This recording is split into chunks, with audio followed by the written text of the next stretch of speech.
तो क्या हाल है आप सभी की। उम्मीद करते हैं सब अच्छे होंगे, सब बढ़िया होंगे, अपने अपने घर पर मौज काट रहे होंगे। तो हम बात करते हैं इजराइल और हमास वॉर के बारे में। तो देखिए ये वॉर जो चल रहा है उसमें यहाँ पर पूरा जो गाजा है वो पूरी तरह से बर्बाद हो चुका है। यहाँ पर जो इजराइल है वो बिल्कुल भी छोड़ने नहीं वाला है।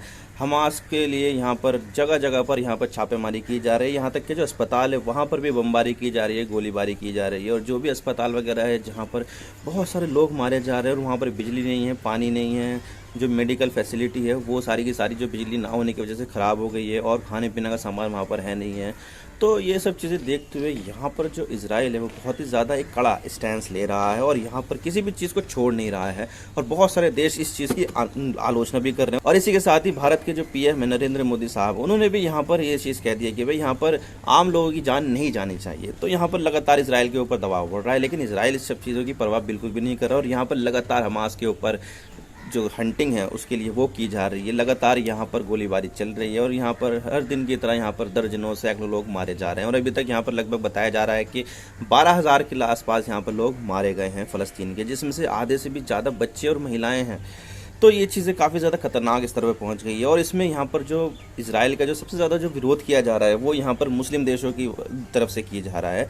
और ख़ास करके वो जो यहाँ पर इजराइल को अपना एक देश मानते ही नहीं, यानी कि इजराइल के एग्जिस्टेंस को यहाँ पर मानते नहीं है, वजूद ही नहीं मानते उसका। यहाँ पर बहुत सारे देश ऐसे हैं जो मानते हैं, जैसे कि मिस्र है, जॉर्डन है, यूएई है, बहरीन है, सूडान है, मोरक्को है। ये देश तो इजराइल का एग्जिस्टेंस मानते हैं। और बहुत सारे जो सेंट्रल एशियन देश हैं वो भी यहाँ पर इजराइल के एग्जिस्टेंस को मानते हैं। लेकिन बहुत सारे देश यहाँ पर इजराइल के एग्जिस्टेंस को नहीं मानते हैं और यहाँ पर इजराइल के अगेंस्ट बहुत ही कड़ा एक स्टैंस ले रखा है। और हमारा जो पड़ोसी देश है पाकिस्तान, वो भी यहाँ पर इजराइल के अगेंस्ट काफ़ी ज़्यादा बयानबाजी कर रहा है। और इसको लेकर यहाँ पर ना सिर्फ पाकिस्तान में बल्कि दुनिया भर में प्रोटेस्ट हो रहे हैं। और यहाँ पर हर दिन हमें पाकिस्तान में बहुत ही तगड़े प्रोटेस्ट देखने को मिलते हैं। और वैसे भी पाकिस्तान के जो हिस्ट्री रही है वो यहाँ पर फ़लस्तीनियों को सपोर्ट करने की रही है। लेकिन यहाँ पर अभी ये देखा जा रहा है कि पाकिस्तान यहाँ पर इजराइल को हथियार सप्लाई कर रहा है। आप सोच सकते हैं कि यहाँ पर जो पाकिस्तान देश है उसने दोगलेपन की सारी हदें पार करती है। एक तरफ तो यहाँ पर वो फ़लस्तीनियों को काफ़ी ज़्यादा सपोर्ट करता है और इजराइल के एग्जिस्टेंस को मानता ही नहीं है। उसके पासपोर्ट पर खुद लिखा रहता है कि this passport is valid across the world accept Israel. तो यहाँ पर इजराइल को छोड़कर उसका पासपोर्ट सभी देश के लिए मान्य है। लेकिन यहाँ पर मसला सारा ये है कि दुनिया भर के सामने तो वो फ़लस्तीनियों को सपोर्ट करता है कि भाई हम यहाँ पर फ़लस्तीनियों के लिए ये कर देंगे, वो कर देंगे। लेकिन पीछे पीछे यहाँ पर जो पाकिस्तान है वो यहाँ पर हथियार कुछ इजराइल को सप्लाई कर रहा है। तो आज इसके बारे में पूरी डिटेल के साथ बात करते हैं कि ये मसला क्या है, क्या यहाँ पर सच में पाकिस्तान सप्लाई कर रहा है। तो चलिए वीडियो का आगाज़ करते हैं। तो देखिए यहाँ पर जो पाकिस्तान है वो यहाँ पर इजराइल को 155 mm के शैल सप्लाई कर रहा है। अब देखिए ये जो 155 mm के जो शैल होते हैं वो तोप के गोले होते हैं। जैसे कि आपने देखा है कि यहाँ पर आर्टिलरी जो होती है उसमें एक बहुत लंबी सी नाल लगी होती है, ताकि यहाँ पर जो शैल लगे होते हैं उसको यहाँ पर दुश्मन के तरफ भेज के वहाँ पर नुकसान पहुँचाया जा सके।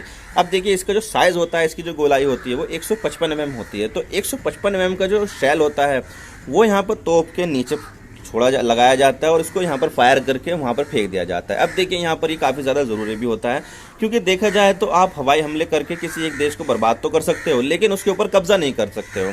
तो उसको कब्जे के लिए यहाँ पर जो ग्राउंड आर्मी है उसको यहाँ पर प्रिपेयर रखना पड़ता है। और इसमें जो सबसे ज़्यादा महत्वपूर्ण भूमिका जो चीज़ निभाती है वो टैंक तो होते ही हैं, लेकिन आर्टिलरी शेल्स भी काफ़ी ज़्यादा महत्वपूर्ण होते हैं, ताकि यहाँ पर जो ग्राउंड ऑफेंसिव के लिए रास्ता बनाया जाता है ना कि यहाँ पर हमें आगे जाना है, तो उसके रास्ते में इधर उधर आर्टिलरी गन से यहाँ पर फायर कर दिया जाए, ताकि यहाँ पर रास्ता बन जाए और जो भी लोग हैं, जो भी दुश्मन है वो थोड़े से इधर उधर हो जाएं। तो यहाँ पर रास्ता बनाने के लिए और जो ग्राउंड पर अपना इन्वेजन है उसको करने के लिए यहाँ पर आर्टिलरी शेल्स की ज़रूरत पड़ती है। तो आर्टिलरी यहाँ पर काफ़ी ज़्यादा महत्वपूर्ण हो जाती है। और इसमें सबसे ज़्यादा जो महत्वपूर्ण, सबसे ज़्यादा जो इम्पोर्टेंट आर्टिलरी शेल्स है वो 155 mm का आर्टिलरी शेल्स है। वैसे देखा जाए तो ये एक स्टैंडर्ड है।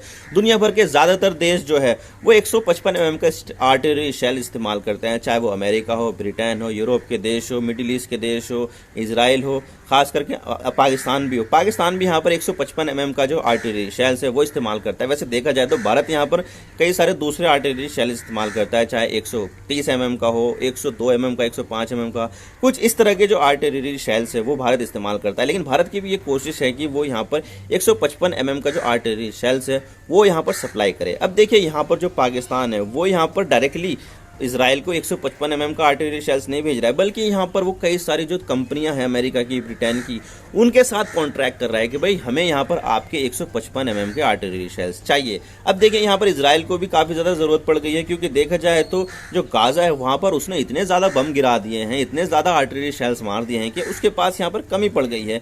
तो यहाँ पर जो अमेरिका है और जो ब्रिटेन है और जो दूसरे देश है वो यहाँ पर इस कमी को पूरा नहीं कर पा रहे हैं, क्योंकि यहाँ पर एक तरफ तो देखा जाए तो यूक्रेन और रशिया का वॉर चल रहा है, तो यहाँ पर यूक्रेन ने उसने यहाँ पर आर्टिलरी शेल्स इतने ज़्यादा मारे हैं कि यहाँ पर रशिया को काफ़ी हद तक रोके रखा है। और जो आर्टिलरी शेल्स मारे हैं वो 155 mm का आर्टिलरी शेल्स है, और उसको यहाँ पर ये अमेरिका और जो दूसरे देश है वो सप्लाई कर रहे हैं।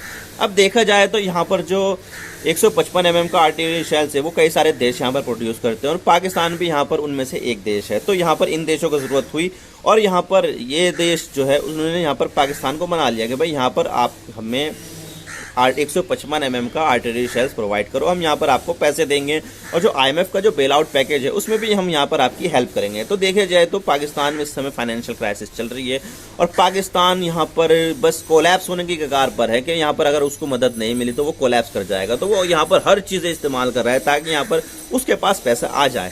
लेकिन यहाँ पर जो फ़लस्तीनियों की जो फिक्र है उसको यहाँ पर बिल्कुल भी साइड में कर दिया कि भाई हम यहाँ पर फ़लस्तीनियों के साथ जो हो रहा है उसके बारे में कुछ नहीं जानते हैं, हम यहाँ पर हमें पैसा कमाना है, हम यहाँ पर आर्टिलरी शेल्स बेचेंगे। अब देखा जाए तो ये जो आर्टिलरी शेल्स है वो डायरेक्टली तो यहाँ पर इसराइल के पास नहीं पहुँचेंगे, और ये जो ब्रिटेन और जो अमेरिकन कंपनी है वो यहाँ पर पाकिस्तान के एयरबेस से इन आर्टिलरी शेल्स को उठाती है और यहाँ पर जाती है, ओमान जाती है, सऊदी अरब जाती है, और फिर वहाँ से साइप्रस जाती है। अब जब ये साइप्रस जाती है तो वहाँ पर इसे अनलोड होकर कई सारे देशों में चली जाती है, यूक्रेन भी जाती है, और यहाँ पर जो इसराइल है वहाँ भी जा रही है। ये खुद यहाँ पर जो यूक्रेन के जो लोग हैं, जो इंडिपेंडेंट जर्नलिस्ट है, उन्होंने यहाँ पर सीधा सीधा ये कहा है कि भाई यहाँ पर जो पाकिस्तान है वो यहाँ पर यूक्रेन को 155 mm के जो आर्टिलरी शेल्स है वो यहाँ पर सप्लाई कर रहा है, जबकि जो पाकिस्तान है उसने रशिया और यूक्रेन के मामले में एक न्यूट्रल पोजीशन अपना ली कि भाई यहाँ पर हम पाकिस्तान जो है वो या तो यूक्रेन की भी कोई मदद नहीं कर रहा है, ना ही यहाँ पर रशिया की मदद कर रहा है। लेकिन यहाँ पर जो अंदर खाने हैं, जो अंडरग्राउंड जो चीज़ें सामने निकल कर आ रही है वो यही बता रही है कि भाई यहाँ पर पाकिस्तान जो है वो बैकडोर से यूक्रेन की मदद कर रहा है आर्टिलरी शेल्स के जरिए। और इसी तरह से यहाँ पर जो आर्टिलरी शेल्स है वो यहाँ पर बैकडोर के जरिए इजराइल भी पहुँच रहे हैं। और यहाँ पर ये जो बात निकलकर सामने आई है वो खुद यहाँ पर पाकिस्तान की मीडिया भी कह रहा है कि भाई पाकिस्तान की जो मीडिया है वो यहाँ पर ये कह रही है कि यहाँ पर जो आर्टिलरी शेल्स है पाकिस्तान वो यहाँ पर इजराइल को सप्लाई कर रहा है through backdoor channel with help of American and British कंपनियां। तो यहाँ पर ये चीज़ें हैं। और जो साइप्रस में जो बेस है वो यहाँ पर टेक्निकली ब्रिटेन के अंडर में आता है, क्योंकि यहाँ पर जो चीज़ें हैं ब्रिटेन ने अपने कब्जे में ले रखी है। ब्रिटेन का इतिहास भी बहुत बड़ा है, उसने बहुत बड़ा साम्राज्य इकट्ठा कर लिया था, इंडिया पाकिस्तान जैसे देशों को उसने कब्जे में ले रखा था। तो यहाँ पर जो साइप्रस है वो भी उसी की एक कॉलोनी थी, लेकिन बाद में यहाँ पर साइप्रस को आज़ाद कर दिया। लेकिन बहुत सारे जो एरिया है साइप्रस के उसने आज भी अपने कब्जे में ले रखे, और उसी में ही बहुत सारे जो मिलिट्री बेस है वो यहाँ पर ब्रिटेन इस्तेमाल करता है। और इसी में से ही एक अखरोटी है, अखरोटी एक साइप्रस में एक मिलिट्री बेस है, वो ब्रिटिश के कंट्रोल में आता है। लेकिन यहाँ पर ये सारी चीज़ें जो चीज़ हीरा, ये एम्यूनेशन वो यहाँ पर जगह जगह पर सप्लाई करने के लिए वो काम आ रहा है। तो यहाँ पर जो पाकिस्तान का जो दोगला चरित्र है वो दुनिया के सामने आ गया है कि भाई यहाँ पर ऊपर ऊपर तो कहता है कि पाकिस्तान के हम यहाँ पर फ़लस्तीनियों के साथ हैं, फ़लस्तीनियों के लिए जान भी दे देंगे, फ़लस्तीनियों के लिए ये कर देंगे, हम यहाँ पर ये कर देंगे, वो कर देंगे। लेकिन यहाँ पर बैकडोर से यहाँ पर जो पाकिस्तान है वो इजराइल की मदद कर रहा है। तो ये चीज़ यहाँ पर पाकिस्तान का दोहरा चरित्र दिखाती है। और यहाँ पर पाकिस्तान का जो इतिहास रहा है वो यहाँ पर बहुत पहले भी यहाँ पर एंटी फ़लस्तीनी रहा है, मैं आपको बता देता हूँ। तो देखिए 1967 की बात है, जब यहाँ पर 6 डे वॉर हुआ था। तो तब यहाँ पर जो इराक है, सीरिया है, लेबनान है, जॉर्डन है, मिस्र है, इन देशों के बीच में और इसराइल के बीच में यहाँ पर जंग हुई थी। और इसराइल ने यहाँ पर अचानक से इन देशों के ऊपर हमला करके उनकी जो एयरफोर्स है सबसे पहले तो उसको तबाह किया, और फिर उसके बाद यहाँ पर इनकी आर्मी को तबाह किया। और इसी के साथ यहाँ पर जो फ़लस्तीन के जो एरिया थे वहाँ पर उसने इसराइल ने धावा बोल दिया कि भाई अब तो यहाँ पर जो वेस्ट बैंक है, ईस्ट जेरूसलम है और जो गाजा है उसको तो अपने कब्जे में लेना ही लेना है। तो यहाँ पर इसराइल ने इन सबको अपने कब्जे में ले लिया, और साथ में जो सिनाई पेनिनसुला था उसको भी अपने कब्जे में ले लिया। और इनमें जो रह रहे जो लाखों फ़लस्तीनी है उन्होंने यहाँ पर उन एरिया को छोड़कर दूसरे देशों में भागना पसंद किया, जैसे कि सीरिया में, लेबनान में, जॉर्डन में। तो यहाँ पर जो सबसे ज़्यादा जो फ़लस्तीनी गए थे वो जॉर्डन देश में गए थे। तो तब यहाँ पर जो जॉर्डन की जो आर्मी थी वो पूरी तरह से तबाह हो गई थी कि भाई यहाँ पर ये क्या हो गया, हमारे पास इतने आदमी नहीं है, इतने रिसोर्सेज नहीं है कि इन सब चीज़ों को यहाँ पर मैनेज किया जा सके।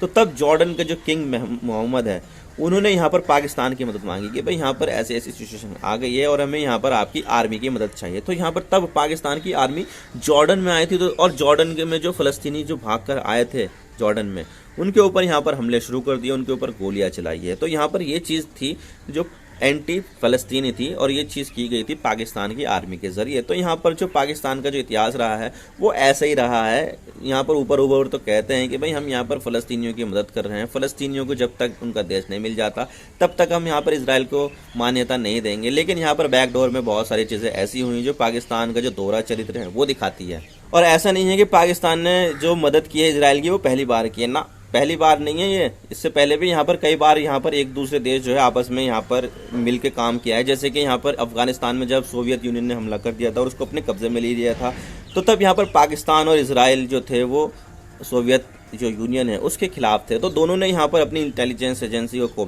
कोलैबोरेट किया और यहाँ पर मिलकर यहाँ पर सोवियत यूनियन को यहाँ पर अफगानिस्तान से भगाने में मदद की। और इसके अलावा यहाँ पर जो मुंबई में जो आतंकवादी हमले हुए थे तो यहाँ पर एक नरीमन पॉइंट पर भी हमला किया गया था और यहाँ पर जो नरीमन पॉइंट है वहाँ पर यहूदी काफ़ी ज़्यादा रहते थे। तो यहाँ पर इस चीज़ को लेकर पाकिस्तान ने इजराइल को यहाँ पर आगाह किया था, वार्निंग दी थी कि भाई यहाँ पर आपके ऊपर हमला हो सकता है, तो यहाँ पर अपने जो लोग हैं उनको बचा लो। लेकिन यहाँ पर इजराइल ने पाकिस्तान की बात को सीरियसली नहीं लिया और यहाँ पर आपके सामने है कि नरीमन पॉइंट पर भी हमला हुआ और उनमें यहाँ पर बहुत सारे जो यहूदी है वो मारे जाते हैं। तो यहाँ पर जो पाकिस्तान और इजराइल वो बैकडोर में अमेरिका की मदद से काम करते हैं, लेकिन ऊपर ऊपर यहाँ पर एक दूसरे के अगेंस्ट यहाँ पर बातचीत करते हैं।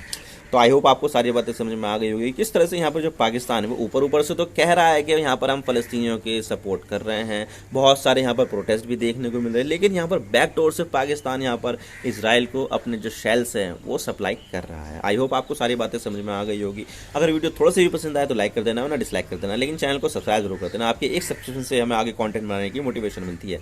Thank you for watching, I really appreciate your precious time. God bless you all. Now signing off.